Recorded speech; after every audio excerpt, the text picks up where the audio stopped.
Shalom saudara-saudara, minggu ini kita memasuki minggu Epifanias, yaitu minggu pernyataan Yesus sebagai Putra Allah, sebagai Juru Selamat, sebagai Mesias. Biasanya ini dirayakan 12 hari setelah hari Natal yang jatuh pada tanggal 5 atau tanggal 6 Januari. Pernyataan pertama sekali Yesus sebagai Mesias diungkap di Lukas 2 ayat 22. Dan ketika genap waktu pentahiran, menurut hukum Taurat Musa, mereka membawa dia, yaitu Yesus, ke Yerusalem untuk menyerahkannya kepada Tuhan. Nah, di sini ada pengakuan pertama sekali dari Simeon yang mengatakan, mataku telah melihat keselamatan yang daripadamu. Jadi untuk pertama sekalinya, Yesus diakui sebagai Juru Selamat oleh Simeon di hari ini.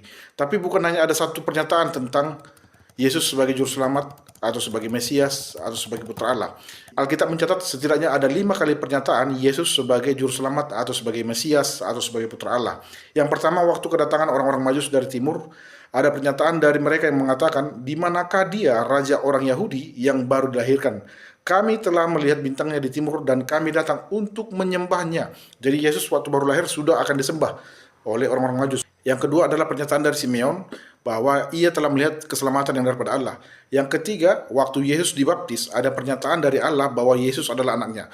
Inilah anakku yang kukasihi, kepadanya lah aku berkenan. Yang keempat, waktu Yesus melakukan mukjizat pertamanya di pesta pernikahan yang ada di Kana, di mana dia mengubah air menjadi anggur. Di sana, waktu ibunya meminta Yesus melakukan sesuatu karena tuan rumah kehabisan anggur, Yesus berkata, "Apa yang kau inginkan daripadaku, ibu?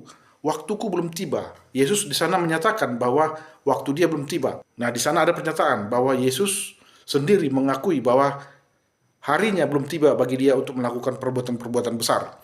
Yang kelima adalah waktu Yesus melakukan perjamuan kudus yang pertama. Di sana Yesus menyebut, sebab inilah darahku, darah perjanjian yang ditumpahkan bagi banyak orang untuk pengampunan dosa. Jadi Yesus menyatakan sendiri bahwa darahnya berkuasa untuk menghapus dosa manusia. Dan setelah habis minggu-minggu Epifanias ini, nanti kita akan masuk ke minggu-minggu Prapaskah. Ada 9 minggu yang akan kita rayakan di sana. Diawali dari minggu Septuagesima, yaitu 70 hari sebelum hari kebangkitan, dan ditutup pada hari Minggu Palmarum, yaitu minggu ke-9 di masa Prapaskah. Setelah itu kita masuk pada Jumat Agung.